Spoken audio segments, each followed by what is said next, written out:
Hi everyone, welcome. This is FIDE Master Dennis Monokroussos, and today we're going to take a look at an endgame that I'm actually kind of proud of, in contrast with what I've been showing you the last couple of weeks.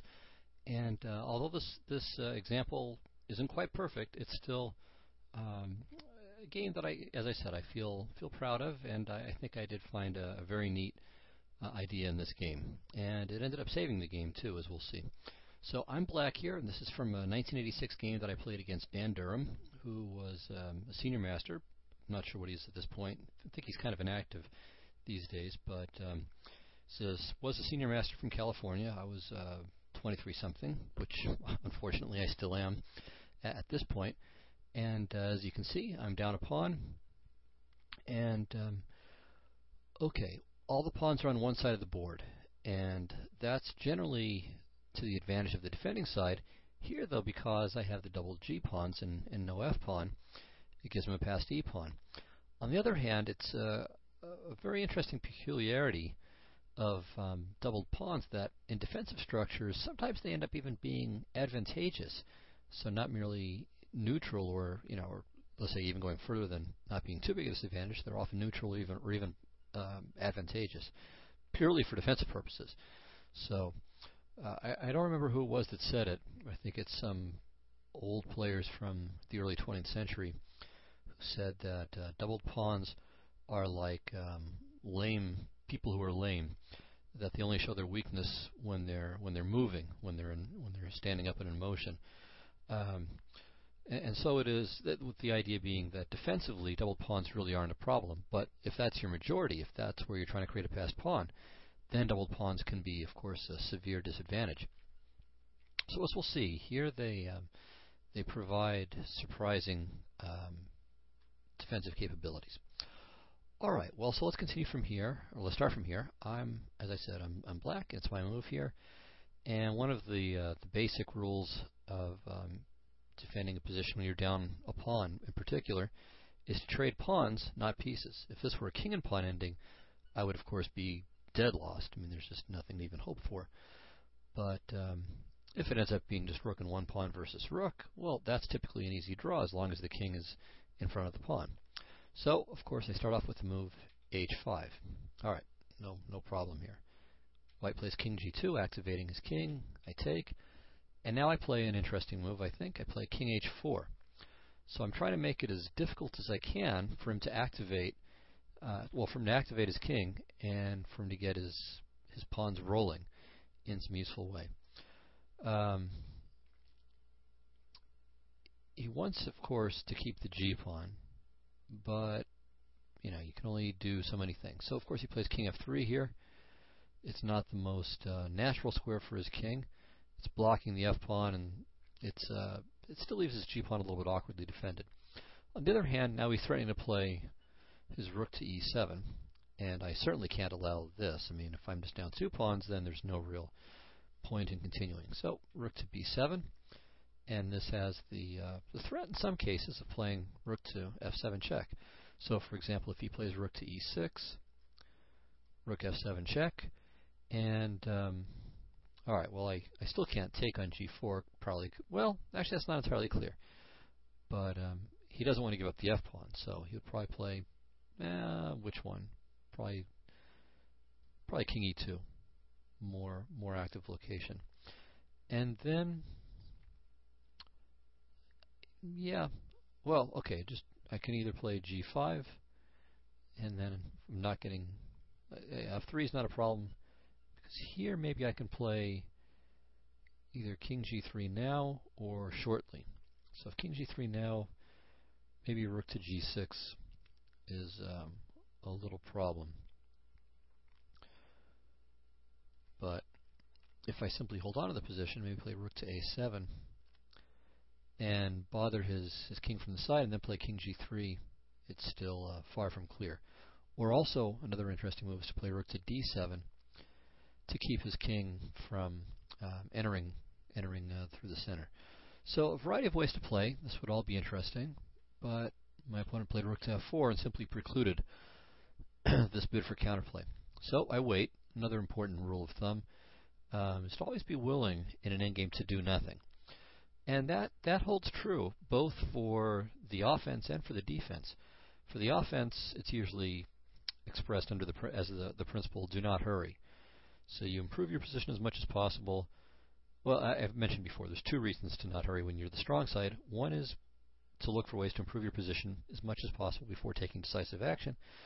And the second reason is that often your opponent will lash out and do the dirty work for you.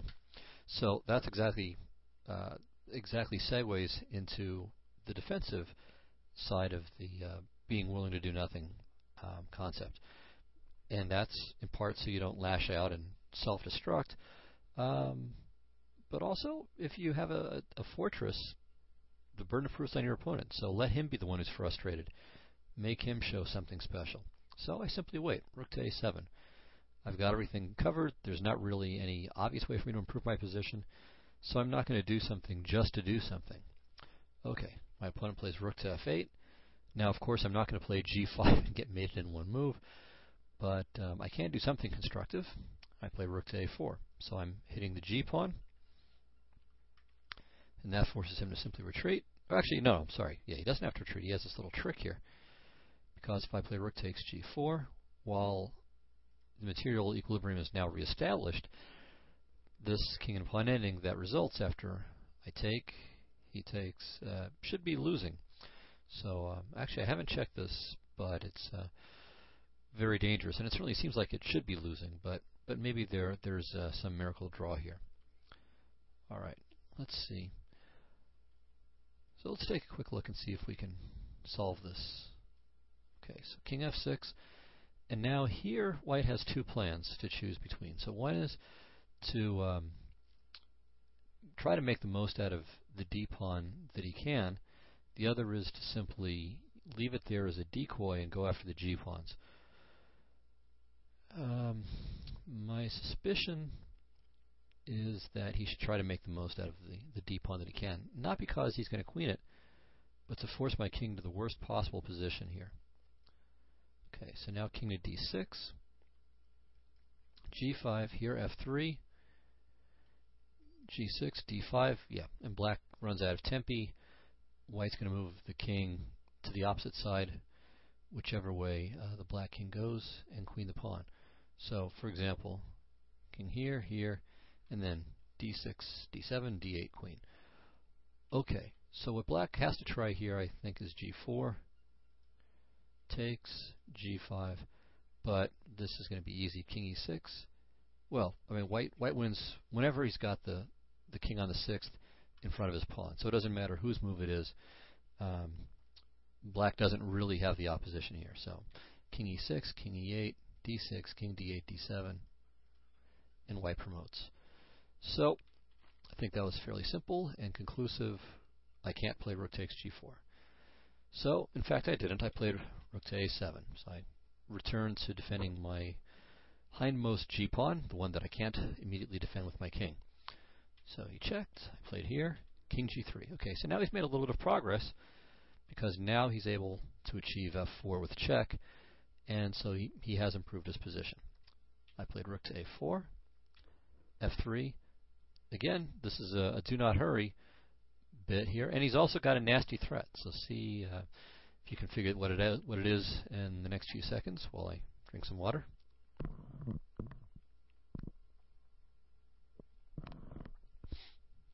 Okay, well the answer is that if it were white to move, he would play rook to f8, and now I've got a real problem, which is that he's threatening, and there's no obviously brilliant solution to this. f4 check, king h6, rook h8 mate.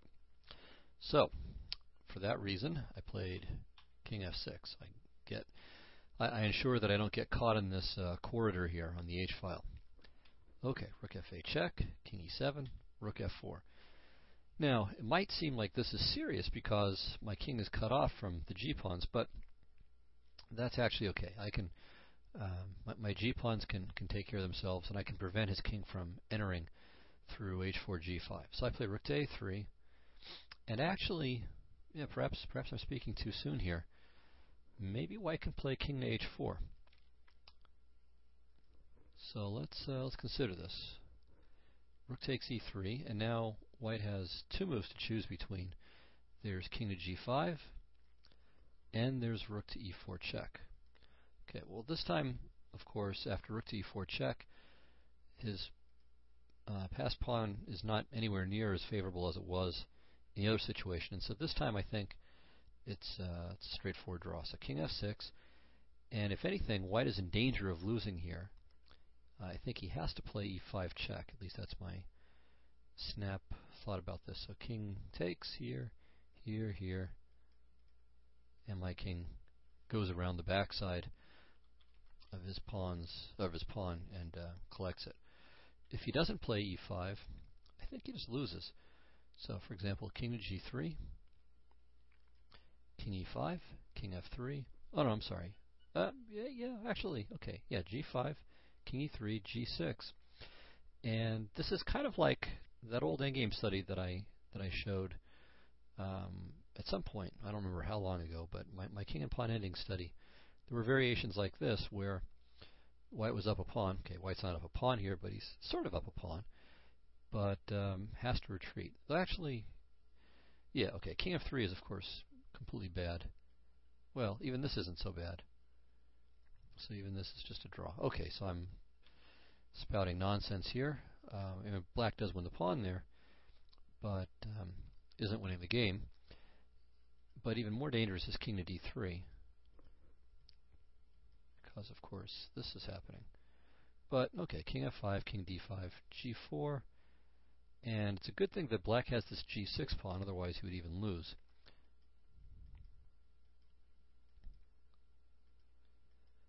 Because here there would be queen f7 check, and after the king goes to the g file, queen g7 check and a skewer. But here, okay, black does have the better chances, assuming there's no immediate perpetual, or there's no perpetual to be forced here. All right. At any rate, if this is dangerous for white, I mean, he could always have drawn with king f3 and then the jettison here. Okay. So at any rate, this is a draw with rook to e4 check. No winning chances here. But that leaves king to g5. All right. So here, rook to e6 is forced, I think. And now maybe rook to e4 is trouble for me. So takes, king e6 here.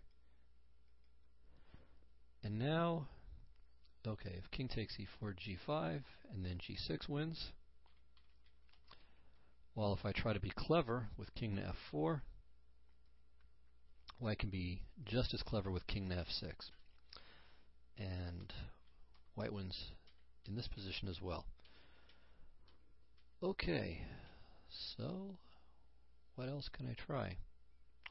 I don't think I have anything else. So maybe my opponent missed a win here. The only other move, and this is clearly forced then, is rook to a5, so keeping him shut out. And perhaps here there's nothing further for white to do either. So this looks like the right way to go. The threat is g5 check. And if he moves his rook off of the f-file, I just play king f6 or king f7, and he's made no progress. He plays g5. That's fine. Then I can play the rook back to a3. His king's not coming in. So rook a5 is a good move and does the job. All right, so king h4 is a little tricky thing he could have tried, though. Okay, he played rook to e4 check. I played king f6, and now he plays f4. So he's, again, just continuing in to make just useful moves, gaining some space. And now I have to consider either g5 check. Well, I always have to worry about g5 check now. So it's not altogether clear that that just wins if he achieves it. But it's more space. It forces my king back to f7, and he just continues to make progress. So then he can play rook to e5, king g4, e4, and then perhaps bring his rook out and around and see what he can accomplish. I mean, if he can drive my king all the way to the back rank, I may have some problems. So it's not entirely clear how dangerous this is for me, but I thought if I can prevent this plan and maintain some space, then that's a good thing. By the way, so I didn't mention this, but another point to g5, so I just said king f7, but the reason why I have to go back to f7 is because if rook king f5, rook to e5 is mate. Okay, so I'd have to play king f7, of course, and then as I said, white will just kind of crawl forward here. Maybe rook to e5, and then wait and see. Maybe king f3 and rook over, or king g4, e4, and trying from there. Though once he does that, I play rook to e3. So this is still interesting. But I decided to play g5 and just grab some space. Now, if he takes on g5, I think I'm okay. I mean, of course, he can still keep trying, but I think my drawing chances are excellent there. In part because if in some position he wins my g-pawn for his e-pawn, a g-pawn is a relatively poor extra pawn to have because black can even defend passively there. So every kind of defensive technique works there for black. So I think my drawing chances are quite good there. What else? White can't really play a move like king to f2. I think this is even better for me. So king f2, gf, ef, and here, I mean, this is a very simple draw. So I just, again, sit passively. I think I want to play g6, just so that way my king is less likely to get caught on the back rank at some later moment. But this is a pretty routine draw. So f takes g5, I think at least deserves to be considered, as does what my opponent chose to play. So he played f5. And now, okay, I played rook a6. And this is really my defensive idea to try to create some kind of a fortress here. Now, he played king f3. I played king f7. And here, there's no real way for white to improve his position any further without making some kind of, without either playing rook to e6 or moving his rook somewhere to try to get the e-pawn rolling. What I mean by all of this then is to say that king moves won't really be helpful. So if he plays king e2, this achieves nothing. I just play rook to a2 check, and he has to go back, because if he plays king to d3, I play rook to g2, and then even rook to g3, and he's going to be, I think, somewhat tied down to his pawn. So actually, maybe this is not so clear. Yeah, this is right, I think, because he can never push his e-pawn without losing the g-pawn. But one thing he could try is maybe to bring his king to e5, try to get his king as active as possible, then bring the rook to the side, play rook a7, and then bring the king maybe to e6. But even this, I think, is not all that likely to succeed. But in case this does worry me, I think I can also just give as many checks as I want here. So I think this may be even a safer way to play. So I just give all the checks in the world. And when he finally comes over to here, well, that's no problem. Okay, now I'll just play something like rook to a1. And he's not going to make any progress here, as far as I can tell. Let's see. Yeah, because when he plays there, I don't play rook c1, but I play rook a5. And if he plays something like maybe rook to c4, now I think something like rook to e1 is good. e4, king f6.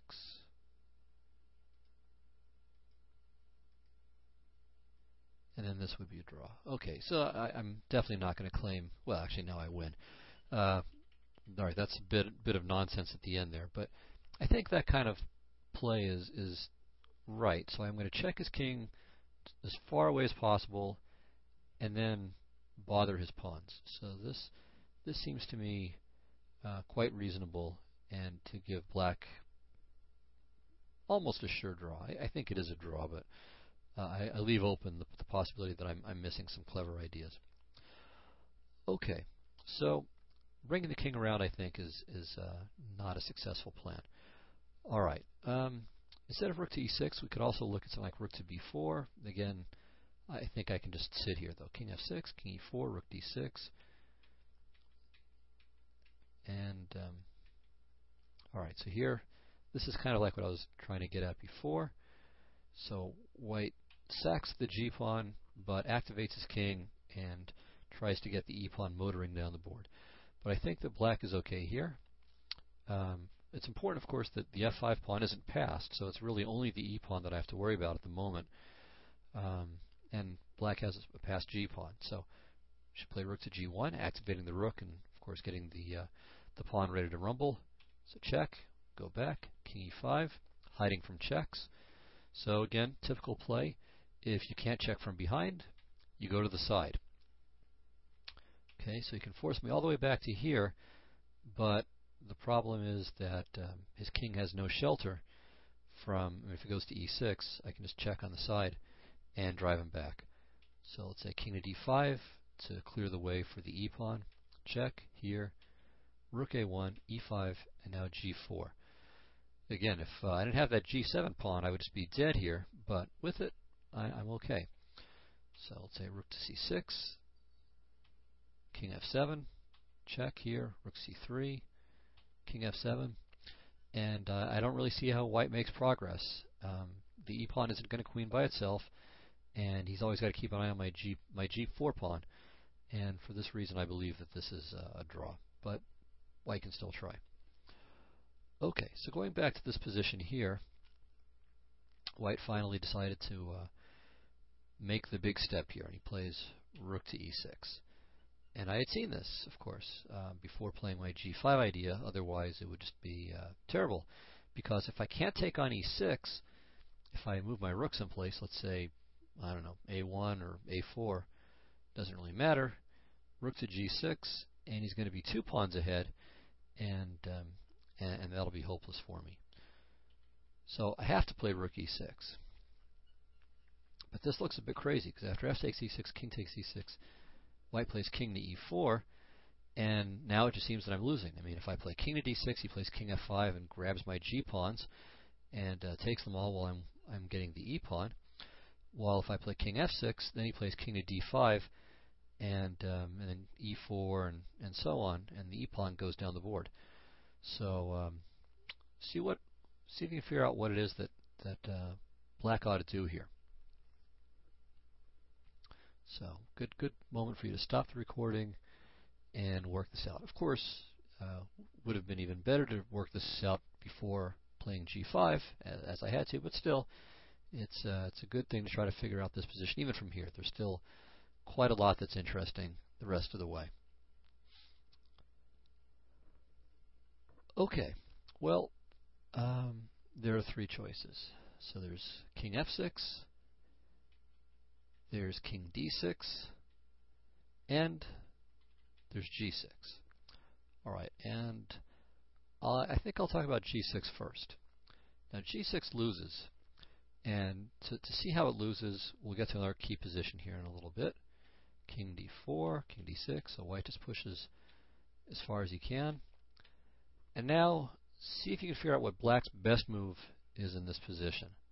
Okay, so black is losing here, but it doesn't mean that he can't put up some resistance still. So if you originally looked at this and thought, well, just king e7, king e5,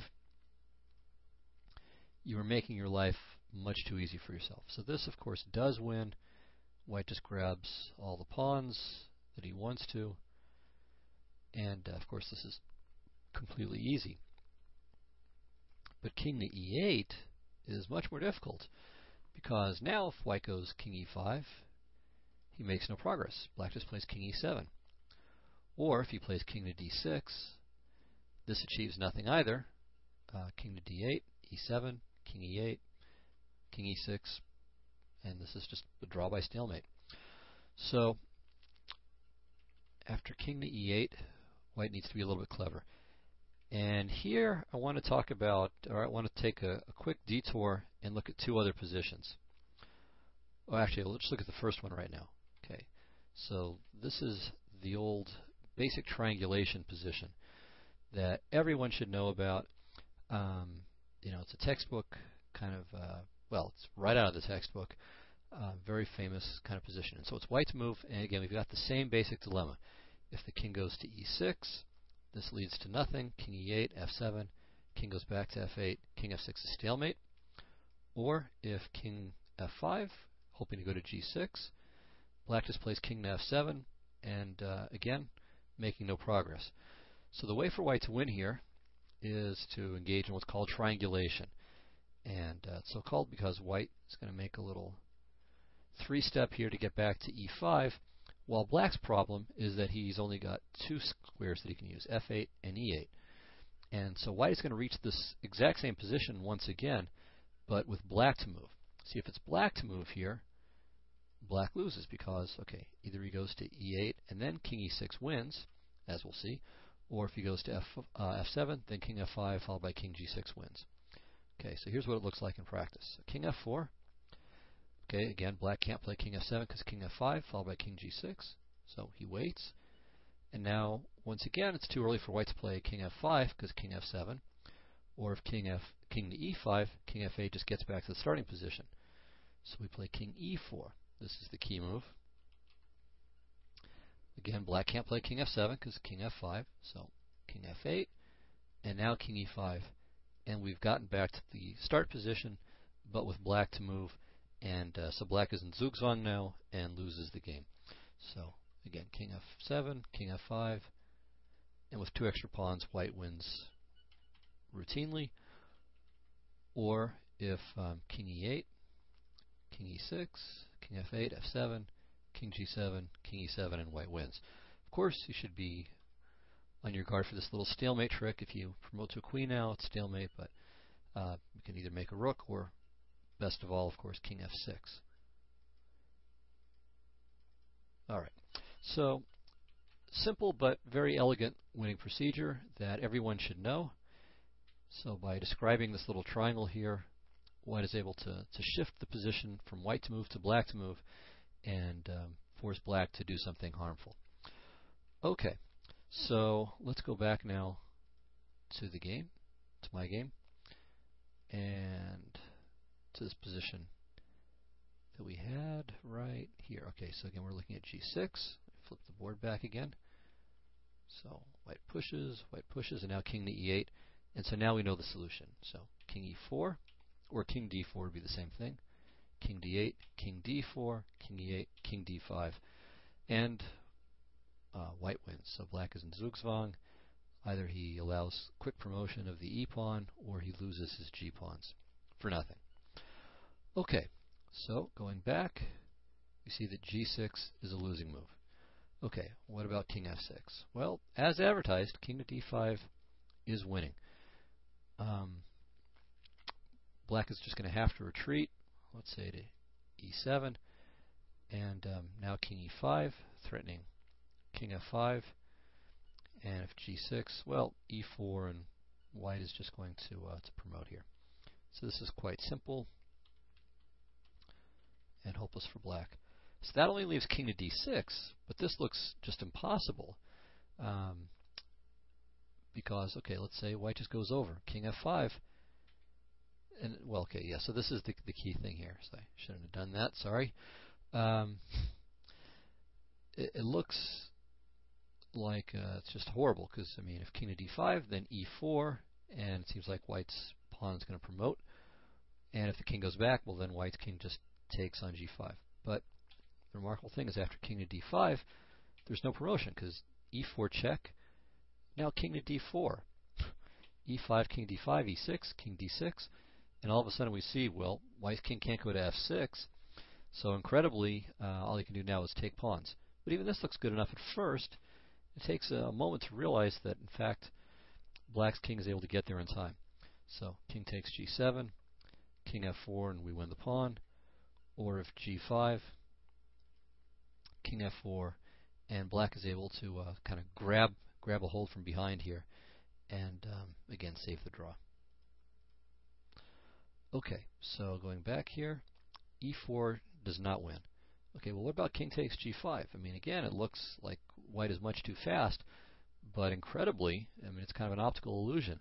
King e4, king g6, takes, and the pawn's gone. Either king g7 f4, or king g7 king f4, or g5 and again king f4 with a draw.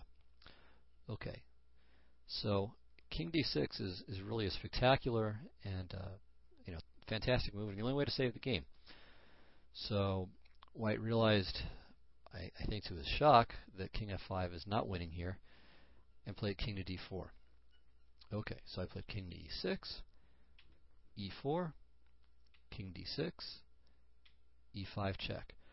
Okay, now once again, black has to be a little bit careful here. So take a moment, see if you can figure out what black's move ought to play in this position. Now, the obvious move to make is king e6, and this is what we're all trained to do. You put the king right in front of the pawn, and that's the best square. And well, the best thing is to take the pawn, but if you can't, then you go right in front of it. But the problem is here, king e4, and once again, black is in a fatal zugzwang. If he moves the king back, then king f5, and white wins the g5 pawn for free, while once black plays g6, well, now we're going to return to our opposition, or our triangulation example from before. So king d4, here, king d7, e6, king e8, king e4, and again, black is in a fatal zugzwang at this moment. So king e6 is no good, and so for this reason I played king e7, another accurate move, and still holding on here for dear life. Okay, white continues to come forward with king to d5, king d6, king d7, excuse me, e6 check, king e7, king e5. And now we've got another crucial moment here. Figure out what black's move ought to play. Okay, well at this moment it's time for us to move to our second example, our second little sample case here. So go to this position, and this looks a lot like our triangulation position once again. And it's once again white's moving. Let me flip the board here. Give you guys a couple of seconds for your eyes to adjust to the upside down board.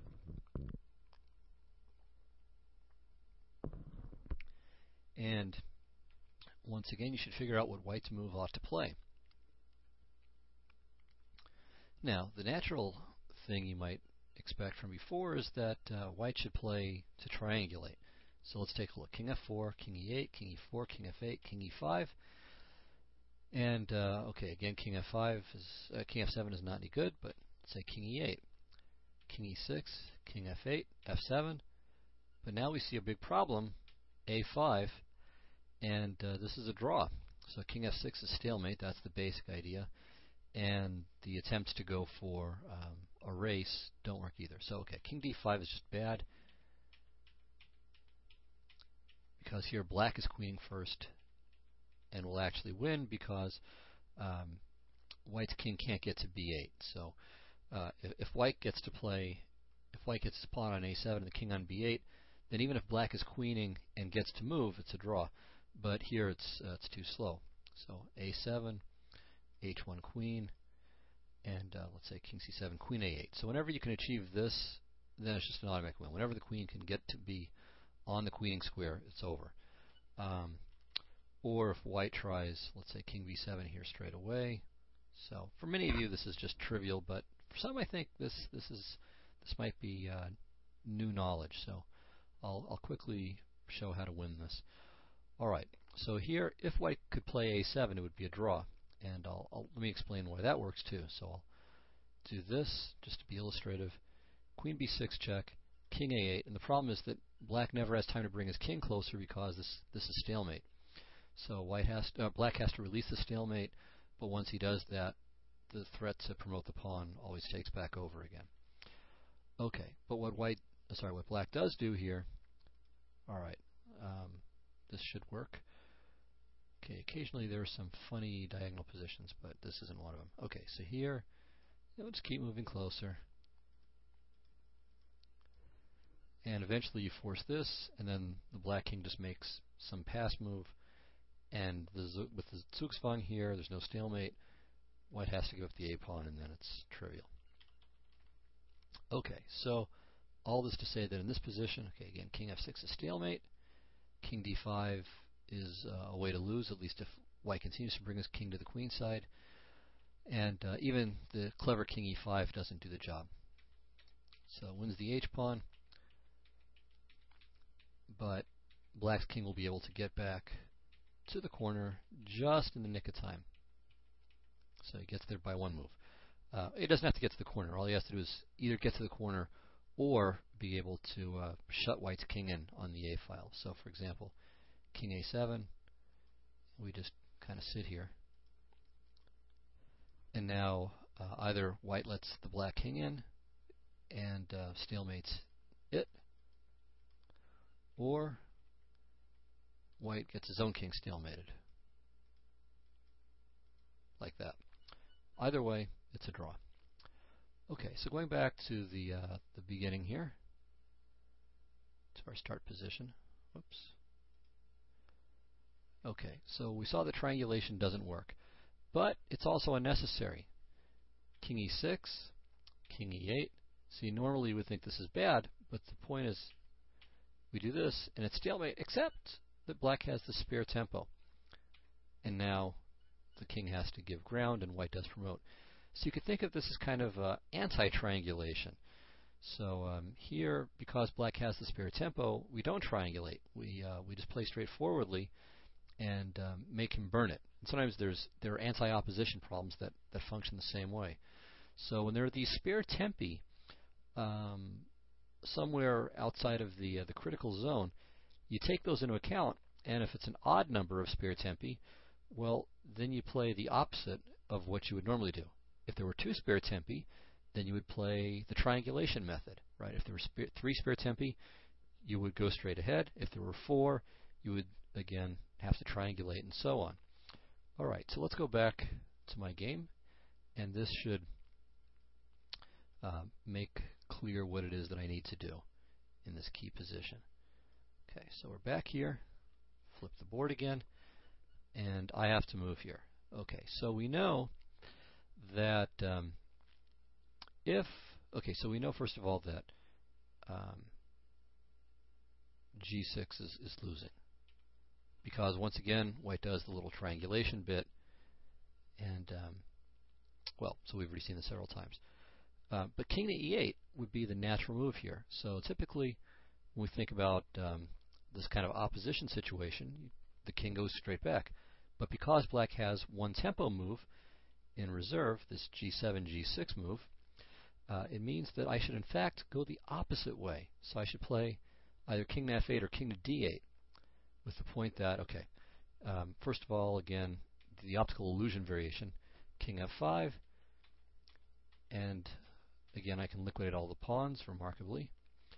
And if white goes forward with king to D6, king E8, E7, and now that the pawn has been committed to the 7th rank, now G6 is fine.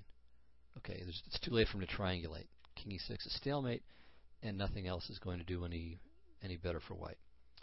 So king F8 would have been the last really nice move I had to find, or king to D8.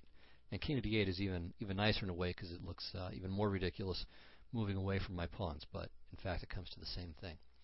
So unfortunately, I played G6. So after realizing it all these times, I missed it. And incredibly, my opponent failed to win this too. So after I had made all these really nice moves, okay, I messed it up here. But it's amazing that 2 players over 2300, one over 2400, failed to recognize a basic triangulation position. So he played king to D5, king E8, and now of course king to E4 is the winning move. Or king to D4 and then E4 and then back to D5. So instead he played king to D6. Still not too late for him to correct his mistake, but he just didn't register somehow. He played E7 check, king E8, king E6, and of course that's the end of the game. So as I said, with one definite reservation, it is an endgame that I'm quite proud of. I think I defended quite well and found a very nice defensive idea, really a study-like idea in this in the king and pawn ending, or rather in the rook ending. That I saw this idea in the king and pawn ending. I was willing to go into it. It's a little disappointing that I messed it up at the very end, and I'm sure also disappointing for my opponent, and I think perplexing too, that neither of us understood triangulation well enough to spot it at that point. And both of us had plenty of time. I mean, I don't have all the times throughout the game, but I recorded the time left, and my opponent had 25 minutes left, and I had an hour and 11 minutes left by the end. So nothing for us to be very proud of the last few moves, but I think it was a fascinating endgame to be sure, and one that I hope you enjoyed and learned something from as well. So thanks a lot, everyone, and I will see you next week. And before you run out, let me remind you to check out my blog at chessmind.powerblogs.com. Thank you very much. Goodbye.